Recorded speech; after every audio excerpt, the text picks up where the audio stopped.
పంచ సహస్రావధాన బ్రహ్మశ్రీ జంఝాల సుబ్రహ్మణ్య శాస్త్రి గారు రెండవ భాగం 2/2/26 ఆప్తవాక్యం పలుకుతున్నారు doctor Rapaka Ekambaracharyulu, MA PhD, joint registrar of cooperative society, retired, అధ్యక్షుడు ఆంధ్ర పద్య కవితా సదస్సు జంట నగరాల శాఖ, డాక్టర్ సివి సుబ్బన్న శతావధాని కళాపీఠం ప్రధాన కార్యదర్శి, archaeological society of India, Hyderabad. ఆయన అంటున్నారు, ఇలా రాస్తారు: శ్రీమతి జంఝాల కుసుమ కుమారి గారు కీర్తిశేషుడు జంఝాల సుబ్రహ్మణ్య శాస్త్రి గారి జీవితం సాహిత్యం అనే పేరుతో గ్రంథాన్ని వెలయించారు. శాస్త్రి గారు కుసుమ కుమారి గారి పితృపాదులు. ఈ గ్రంథ రచన ద్వారా పితృరుణాన్ని తీర్చుకున్న వనిత. సుబ్రహ్మణ్య శాస్త్రి గారు జగదాశ్చర్య కవితా విధాన కవితా సంపన్నులైన తిరుపతి వెంకట కవుల ఒకరైన శతావధాని చల్లపెల్లగా శాస్త్రి గారు అంతేవాసి. తెలుగు సాహిత్యంలో తమ అపూర్వ ఆసు కవితా విధానాలు ఊరూరా వాడవాడలా ప్రదర్శించి అవధాన యుగాన్ని సృష్టించిన శ్రీ తిరుపతి వెంకట కవుల ప్రభావం శాస్త్రి గారి మీద పడి ఫలితంగా శాస్త్రి గారు కూడా ఆంధ్రప్రదేశంలో, మహారాష్ట్ర, కర్ణాటకలో నహిప్రతి అంటే ఎదురు లేరు అన్నట్లు అష్టశతావధానాలే కాక సహస్రావధానాలు కూడా విజయవంతంగా జరిపి అవధాన చరిత్రలో తనకొక ప్రత్యేక స్థానాన్ని కల్పించుకున్న బుద్ధిమత్పలు. దీనికి శాస్త్రి గారు 2 పంచసహస్రావధానాలు కూడా జరిపి అంటే 1 ఈనాడు మహా అవధానిగా ఖ్యాతిగార్చించిన మేటి విద్వత్ కవివతంసులు. శాస్త్రి గారు కేవలం అవధానులే కాక గొప్ప గ్రంథరచయి. సాలంకార కృష్ణదేవరాయలు అనే గ్రంథాన్ని మధుర మంజుల కోమల పదాలతో రచించిన విద్వత్ కవి. అంతేకాక వారు పలు గ్రంథాలను రచించారు. అందులో ప్రఖ్యాతమైన గ్రంథం ఆంధ్ర సామ్రాజ్యం. 20వ శతాబ్దంలో పుట్టిన ఆంధ్ర చారిత్రక పద్య కావ్యాలైన సౌందరనందం, రాణా ప్రతాప చరిత్ర,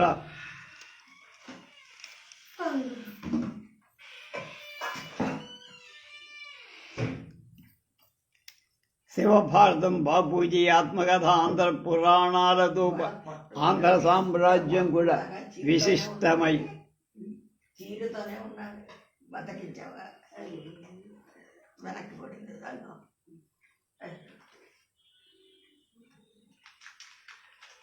కరెంట్ డ్యూటీ మారిందా?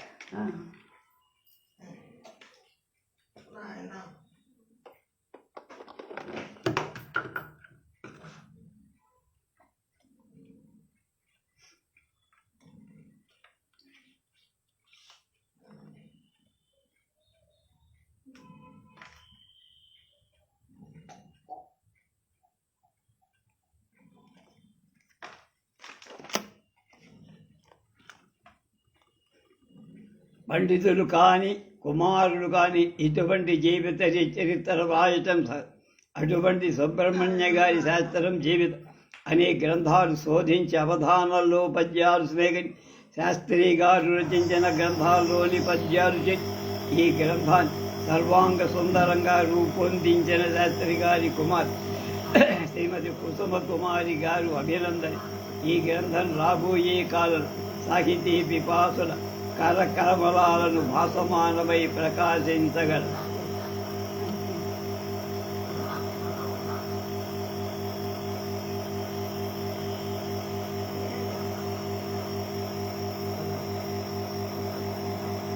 సుబ్రహ్మణ్య శాస్త్రి గారు భార్య శకుంతలమ్మ గారు.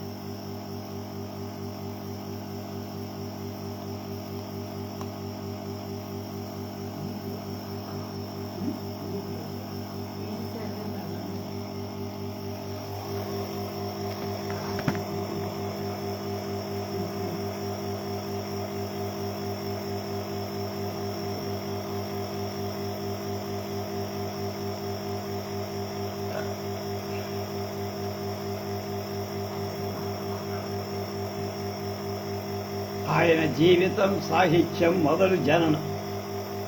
శ్రీ జంఝాల సుబ్రహ్మణ్య శాస్త్రి గారు క్రీస్తు శకం 1892 సంవత్సరంలో, అంటే నందన నామ సంవత్సర పాల్గొన శుద్ధ విధియ నాడు 1/3/1892 కృష్ణా జిల్లా కలువపాముల గ్రామంలో జన్మించి కలువపాముల కైరవాహిపురం అని శాస్త్రి గారు పేర్కొంటూ కొల్హాపూర్ అవధాన సభలో కృష్ణానదీ ప్రాంత కృష్ణ పురోపాంత కైరావాహిపురము కాపురము అని చెప్పుకొని వీరి జననీ జనకుడు సావిత్రమ్మ, హరి కామేశ్వర సోమయాజు, అన్నగారు లింగమూర్తి గారు కవి, తమ్ముడు రామలింగ శాస్త్రి ప్రసిద్ధ శతావధాని, నలుగురు చెల్లెలు.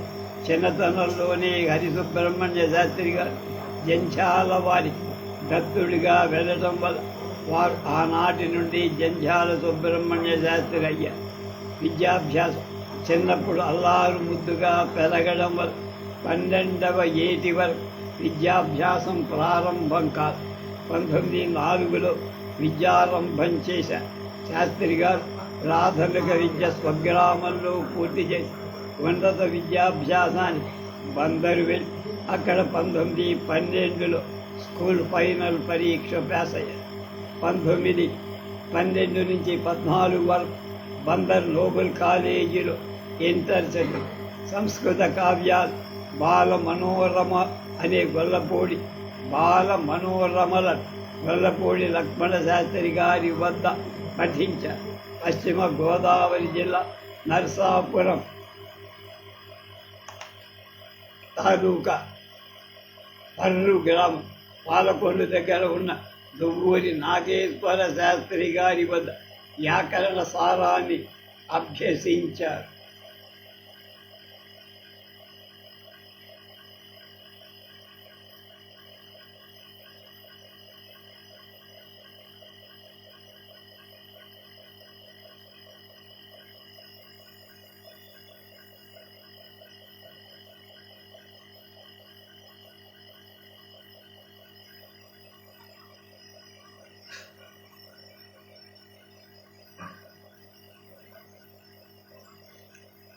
తిరుపతి వెంకట గౌడ తమ పూర్వ అవధాన ఆసు కవితా సభలో ఆంధ్రదేశాన్నంటినీ కవిత రసాంబుధిలో ముంచెత్తిన రోజు అత్యతనాంధ్ర కవి ప్రసిద్ధ ప్రపంచ నిర్మాతలైన చల్లపల్లి వెంకట శాస్త్రి గారు ఆ సమయంలో బందర్ హిందూ హై స్కూల్లో ఉద్యోగిస్తున్న వాతావరణం సుబ్రహ్మణ్య శాస్త్రి గారిపై ప్రభావం చూపకుండా ఎలా ఉండదు. సుబ్రహ్మణ్య శాస్త్రి గారికి కూడా గురువులాగా అవధానాస ఆసు కవితా సభలు జరపాలని ఆసక్తి. దాంతో వారు వెంకట శాస్త్రి గారి నుంచి అవధానం చెయ్యడంలో మెలకువలు రహస్యాలు గ్రహించి, అంతేకాక లఘు సిద్ధాంత కౌముదిని కూడా దగ్గరే అక్కడే చదివారు. ఫలితంగా తర్వాత కాలం అనేక శతావధానాలు సహస్రావధానాలు చేశారు. ఉర్దూ భాషలో లా చదివారు. సుబ్రహ్మణ్య ఉద్యోగం 1916 కొద్ది కాలం జగ్గయ్యపేట మ్యాజిస్ట్రేట్ కోర్టులో గుమాస్తా. 1917 నుంచి కొద్ది కాలం గురద హై స్కూల్లో ఉపాధ్యాయులు. కృష్ణా జిల్లా దివాకర్ల తిరుపతి శాస్త్రి గారి బావమర్ చావలి సూర్యప్రకాశ శాస్త్రి గారు ఆ కాలంలో విద్యాధికారిగా డిఈఓగా ఉన్నారు. శాస్త్రి గారి ప్రతిభను చూసి వారు శాస్త్రి గారి హై స్కూల్ ఉపాధ్యాయుడిగా నియమించారు. కొంతకాలం హైదరాబాద్ విజ్ఞాన పత్రికలో సంపాదకులు, గద్వాల సంస్థాన పండిత నిరాశ్రయాన శోభంతి పండిత వనిత లత అన్నట్టు సార్వభౌముడు రాజశేఖరుల తరువాత ఆంధ్ర సరస్వతి ఆంధ్రదేశంలో సంస్థానాలను చేరి 1938 నాటి మన సాహిత్య సంస్కృత దాదాపు 100 సంస్థానాలు పరిరక్షించి పోషించాలి. ఆంధ్ర తెలంగాణ రాయలసీమ ప్రాంతాలు విలసిల్లిన సంస్థానాలు అమూల్యమైన సాహిత్య సేవ చేసి చరిత్రలో చిరస్థాయిగా నిలిచిపోయి ఈ సంస్థాన అధీశ్వరులలో కొందరు కవులై ఉద్దండ పండితులై నందువల్ల మన సాహితీ సంస్కృతిని విశేషంగా ఆదరించి ఎంతో మంది పండితులు ఆస్థానంలో ఆశ్రయం కల్పించు, అర్హ సత్కారాలు పొందు, సాహిత్య సమారాధన చేశారు. ఆంధ్ర ప్రాంతంలో చల్లపల్లి, అమరావతి, నూజివీడు, పిఠాపురం, కపిలేశ్వరపురం, తెలంగాణలో గద్వాల, జటప్రోలు, వనపర్తి, దోముకొండ, బోరవెల్లి, ఆత్మకూరు, విద్వత్ గద్వాల అన్న సార్థక నామధేయం ఆంధ్రదేశ సంస్థానాలన్నిటిలో తలమానికమైంది గద్వాల. పండితులు గద్వాల విద్వత్ సభలు పాల్గొని తమ పాండితీ గరిమ ప్రదర్శించి మన్నలలు అందుకొనాలని ఊబిళ్ళూరుతూ ఉండేవారు. అది వారి పాండితీ ప్రకర్షక పరాకాష్ట. సీతారామ భూపాలరాజు గారు స్వర్గస్థులయ్యాక మహారాణి ఆదిలక్ష్మీదేవి గారి పాలనలో సాహిత్య పోషణ విస్తృతంగా చిన్ననాడు కంఠోపాఠంగా నేర్చుకొని సిద్ధాంత కౌముది, ప్రతాపరుద్రియాదులు, విద్వత్ గద్వాల వంటి సంస్థానాల్లో పండిత ప్రకాండులను జయించడానికి శాస్త్రి గారికి బాగా ఉపయోగపడి, అంతేకాక సహస్రావధానికి సాటి లేడు అని మెప్పు పొందారు. అయితేనే అడుగడుగున పరీక్షలు తప్పేవి కావడం. నాటి సభలో ఒక పండితుడు లేని సహస్రావధానికి సాటి లేడు అన్నది ఏ అలంకారమో చెప్పమని అడిగితే అక్కడ వాళ్ళంతా అది అలంకారమని వాదించగా శాస్త్రి మాత్రం అందరి వ్యతిరేకార్థక శబ్దాన్ని బట్టి అది అసమాలంకారమని నిరూపించి రసగంగాధరం ఆధారంగా వాళ్ళని ఒప్పించారు.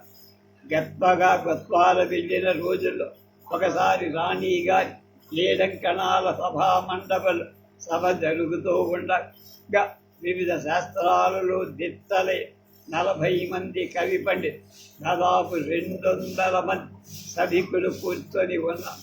వాళ్ళని చూసేసరికి ఒళ్ళు జలదరి కళ్ళు మూసుకొని ఆసువు చెప్పటం ప్రారంభించారు. జలజాక్షు తండ్రిగా తలపోయువాడు, శ్రీదేవి మాతగా ఎంచువాడు అని సీసం మొదటి పాదం చెప్పగానే అక్కడి పండితులు ఎతిపోయింది, ఎతి అయినా వేయింది, లేదా ఉత్తరార్థమైన మార్చండి పట్టుబట్ట. పూర్వార్థంలో విష్ణు వర్ణన ఉంది కాబట్టి ఉత్తరార్థంలో లక్ష్మీ వర్ణన మార్చడం ఇష్టం లేకపోయి ఇక తాము వేసిన యతిని సమర్థించాలి. చిన్ననాడు ఎప్పుడో చదువుకొని ఏలూరు మంజువాణి ప్రెస్ వారు ముద్రించిన పూచి మంచి తిమ్మకవి సర్వలక్షణ సార సంగ్రహంలో ప్రయోగం స్ఫురణకులాగా దానితో తన ప్రయోగాన్ని సమర్థించే ప్రయత్నించారు. కానీ పండితులు ఆ పుస్తకం తామబద్దలేదని, అందువల్ల అది సమ్మతం కాదని బుకాయి. ఏం చెయ్యాలో తోచని స్థితిలో తమ వ్యాకరణ పరిజ్ఞానం తోడ్పడటానికి పొడుగు వెంటనే అకస్సవందే దీర్ఘ అనే సూత్రంతో శ్రీదేవి పదాన్ని శ్రీ ప్లస్ ఈ దేవి శోభాకరమై ఈ లక్ష్మీదేవి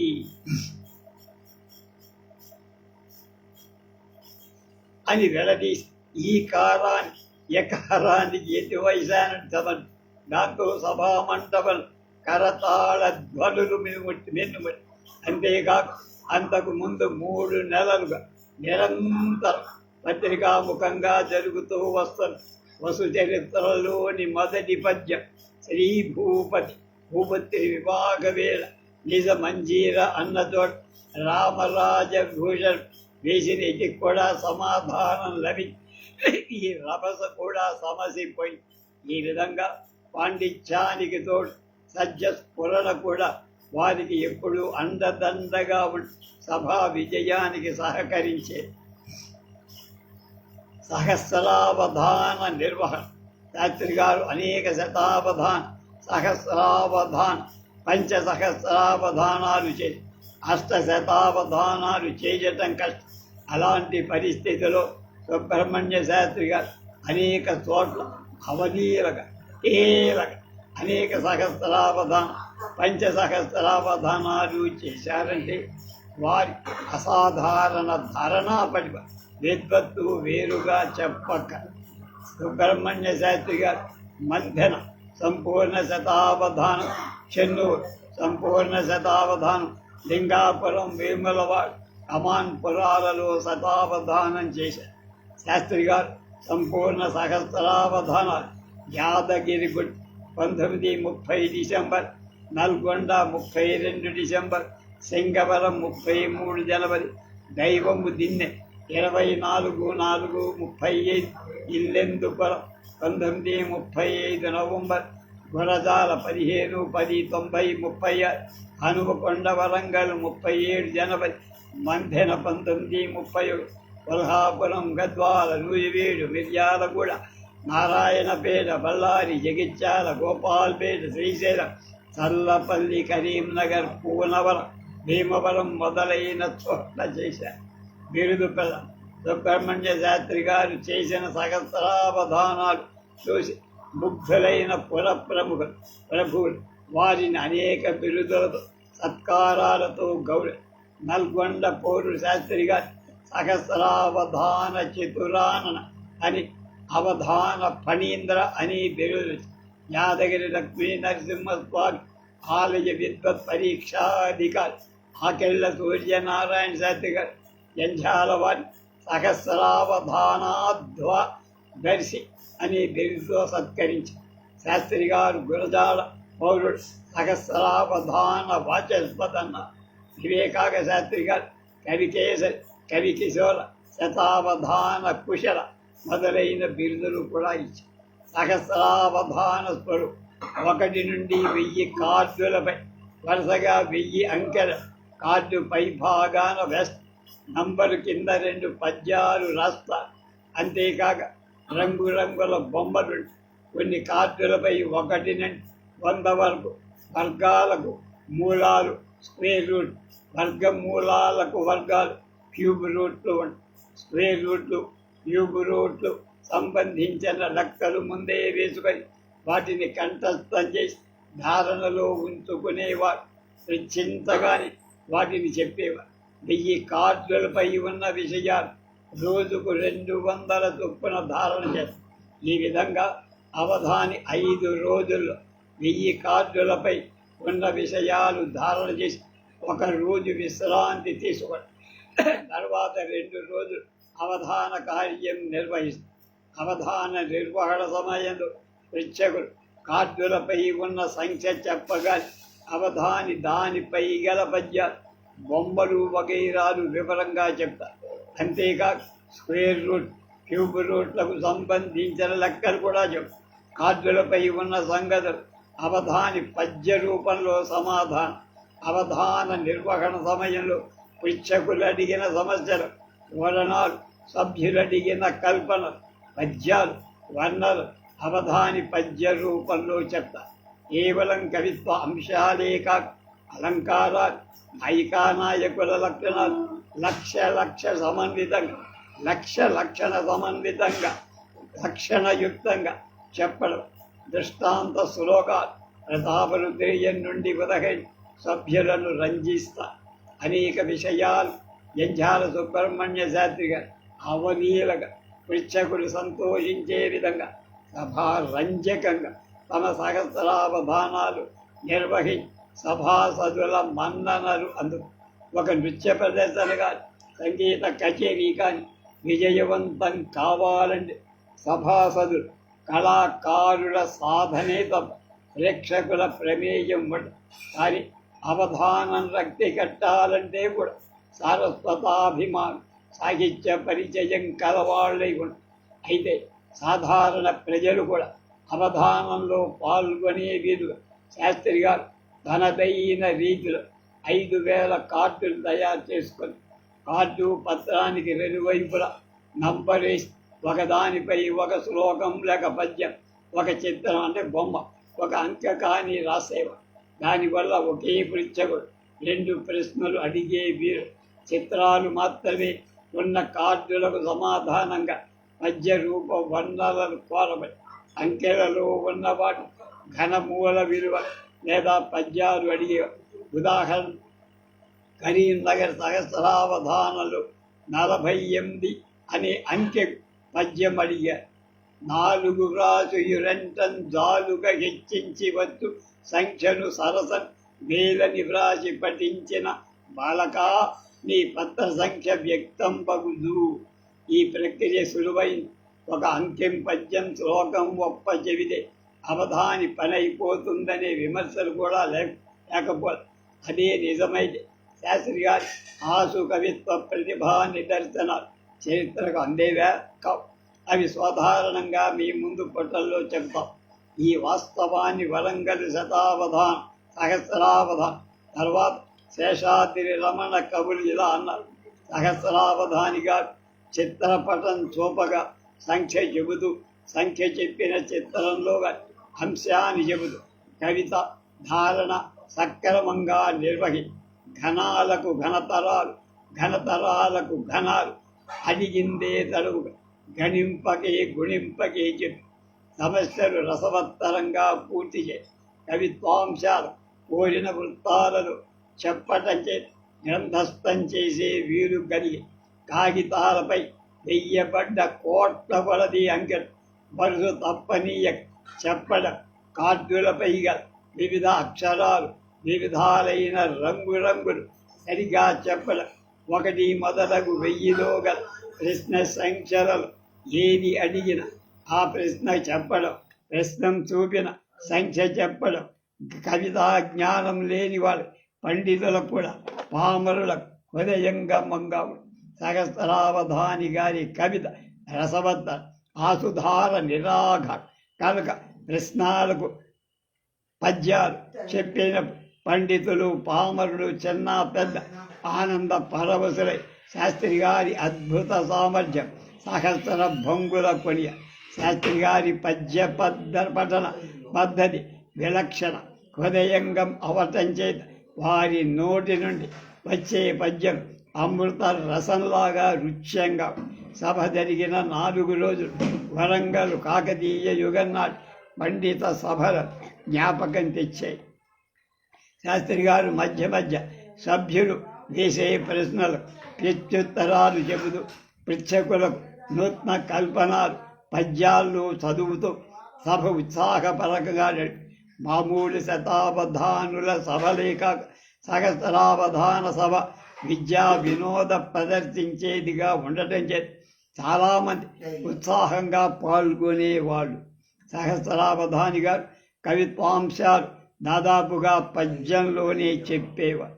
అతి వేగంగా చెప్పడంచే కొన్ని మాత్రమే వ్రాయగలిగామని శేషాద్రి రమణ కవులు అన్నారు. శాస్త్రి గారు చేసిన సహస్రావధాన విధానాన్ని గుణజాల పౌరుడు తమ ప్రశంసాపత్రంలో ఇలా అన్నారు. చంపకమాలి పులువుగా 100 లోపు ఘనమూలములందగు క్యూబులక్షరములు కవితాంశములు మరియు బొమ్మలు రంగులు కూర్చు కార్డు లోపల ఒక సంఖ్యయుండియు బారుననొక్క సహస్రముంచు కార్డులనొకసారి మొత్తమే నిరూఢిగా రోజునొకొక్క 200 5 రోజులు యథావిధి చూచియుంబైన 2 రోజులు శ్రమమారమాని పరిశుద్ధపు నష్టమజస్ర మాదిగా సులువుగా 4 రోజులు సహాయని అహాయని అద్భుతముంద జూపరుల్ అని పలువురు పండితులు గల సభన్ జనులా లిఖించినట్టి కార్డులగని కొందరా విషయ రూపములను మరి కొందరందుపై వెలయుతున్న రంగులను వేరొక కొందరు క్యూబు రుట్టులను తలకొక దారిగా అడుగ తప్పక తక్షణమే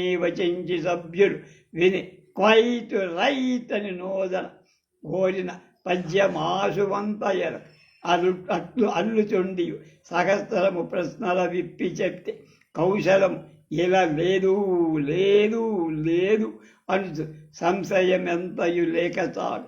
గుణజాల సహస్రావధాన సమీక్షలో ఈ విధంగా చెప్పారు.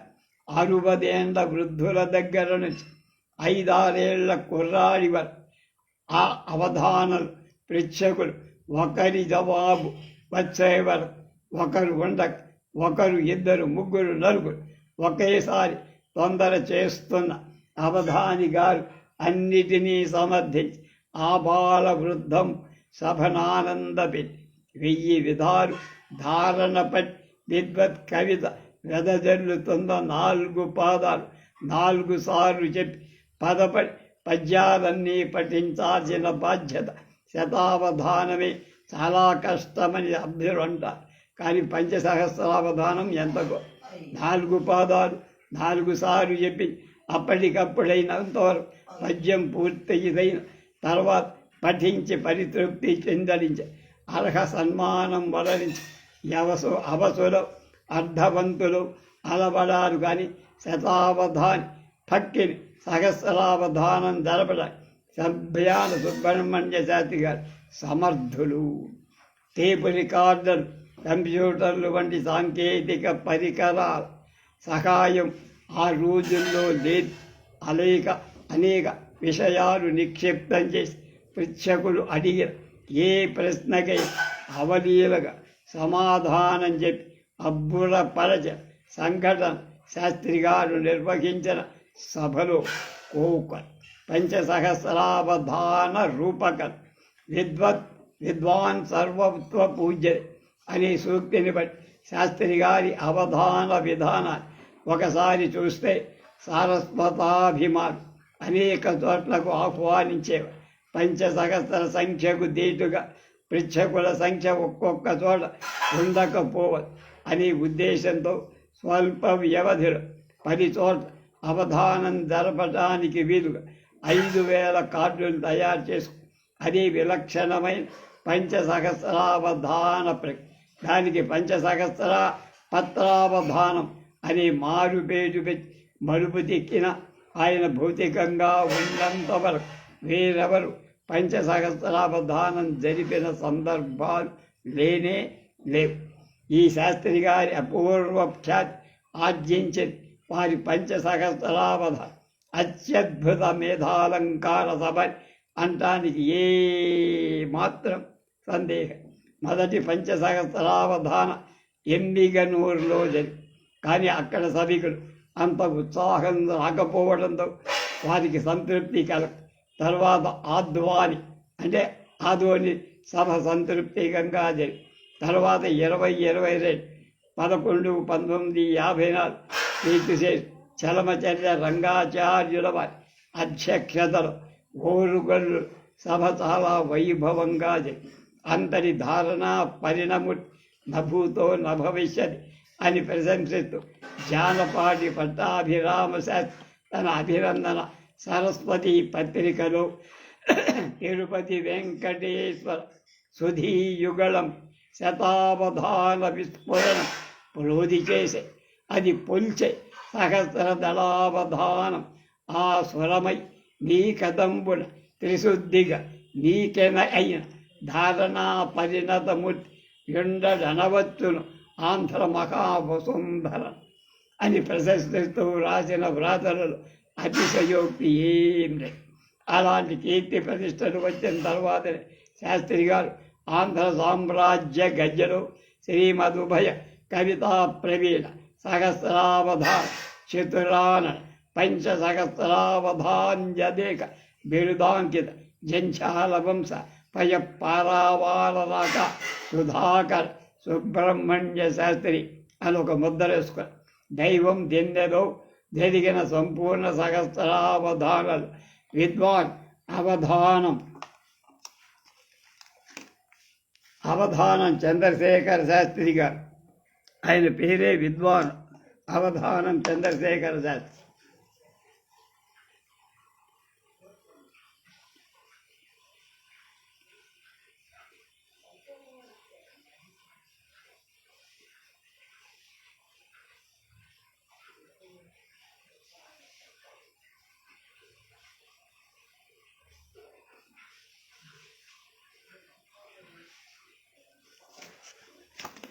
ఫణ సహస్రమునొక్క పగిదిగా సవరించి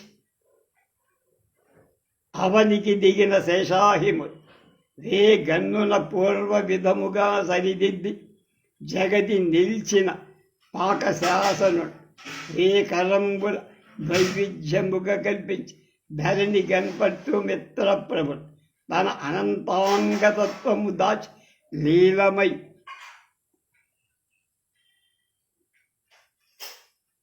నేలపై ఇలపై సను వెంకటేశ్వరుడు భూమిపాల సుబ్రహ్మణ్య బుధవరుడు నీ యశంబును విని ఇతమెత్తినాడు కాకయుండిన వరులకు అక్కజము కాక తరమే సరుప సహస్రావధానపడి అని ప్రశంసాపూర్వకంగా రాజుగారికి తెలపగా శ్రీరామ భూపాలు శాస్త్రి గారి అవధానానంతరం కొత్త వరువలని జరుగు సేలువక విద్వత్కరాళ నాదముల తుర్యాది మంగళనాదముల భూనభూంతరంబుల మారు మ్రోగుతుండగా కళసీమన్ కర్పూర చందనాదులను పూసి బంధువ్రాతముతో కలిసి పెళ్లి కొడుకునిగా సహస్రావధాన లతాలావాలు కవీంద్రు పూజింతునని దంశాలాన్వయాబ్ధీందు నవ్యలద్భావ తరంగి తొక్తిఖని సుబ్రహ్మణ్య శాస్త్రిని వైభవోపేతంగా ఊరేగించి సన్మానించారు. 1959 గుడివాడ ఆంధ్ర నాలంద సంస్థ వారు మకర సంక్రాంతి శుభ సందర్భాలు శాస్త్రి గారి స్వర్ణపత్రచిత అక్షరాలు బంగారు అక్షరాలతో సన్మాన పత్రిక సమర్పించి అవధానాలు ఎలాంటి సమస్యలిచ్చినా చిటికలు అవలీలగా రసవత్తరంగా పూర్తి చేసే చెప్పేవారు శాస్త్రి. ఒక సభలో భానుడు ఉదయించే పశ్చిమ పర్వతం అని ఒక సమస్య ఇచ్చారు. అంటే పశ్చిమ పడమటి వైపున భానుడు సూర్యుడు ఉదయించాడు, అస్తమిస్తాడు మామూలు.